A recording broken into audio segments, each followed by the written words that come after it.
Narrative का परिणाम क्या हुआ कि भारत की संस्कृति और संस्कारों मानने वाले लोगों को बड़े हीन भाव से देखा जाने लगा, ढकियानों से मानने लगा गया और इस प्रकार से एक हमारे अतीत के प्रति अन्याय करने की नौबत आई। अपनी मान्यताओं को गाली देते हैं, अपनी अच्छी परंपराओं को गाली देते हैं तो आप प्रोग्रेसिव हैं। इस प्रकार के नैरेटिव गढ़े जाने लगे देश में और उसका नेतृत्व कहां होता था ये दुनिया भली भांति जानती है। दूसरे देश से आयात करना उसको गर्व का और भारत की कोई चीज है तो दूसरे दर्जे की है, ये स्टेटस बना दिया गया था।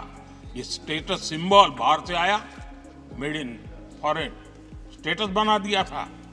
ये लोग आज भी वोकल फॉर लोकल बोलने से बच रहे हैं। मेरे देश के गरीबों के कल्याण का काम हो रहा है।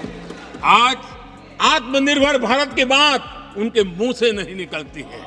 आज मेक इन इंडिया कोई बोलता है तो उनके पेट में चूहे दौड़ने लग जाते हैं। आदरणीय सभापति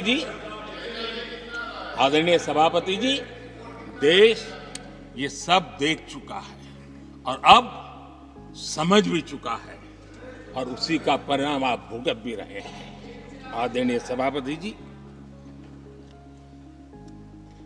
राष्ट्रपति जी ने अपने अभिभाषण में विस्तार से चार सबसे बड़ी जातियों के विषय में हम सबको संबोधित किया था। युवा, नारी, गरीब और हमारे अन्नदाता।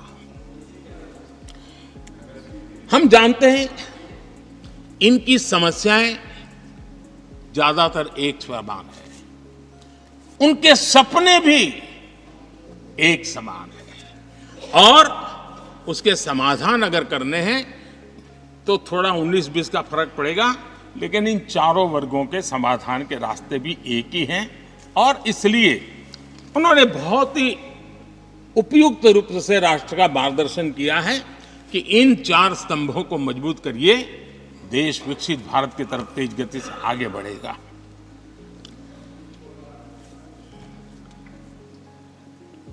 आदरणीय सभापति जी, अगर हम 21वीं सदी में हैं, हम विकसित भारत के सपने को इसी सदी में 2047 तक सिद्ध करना चाहते हैं तो 20वीं सदी की सोच नहीं चल सकती। 20वीं सदी का स्वार्थी एजेंडा, मैं और मेरा वाला जो खेल है ना, वो 21वीं सदी में देश को समृद्ध नहीं, विकसित भारत नहीं बना सकता है।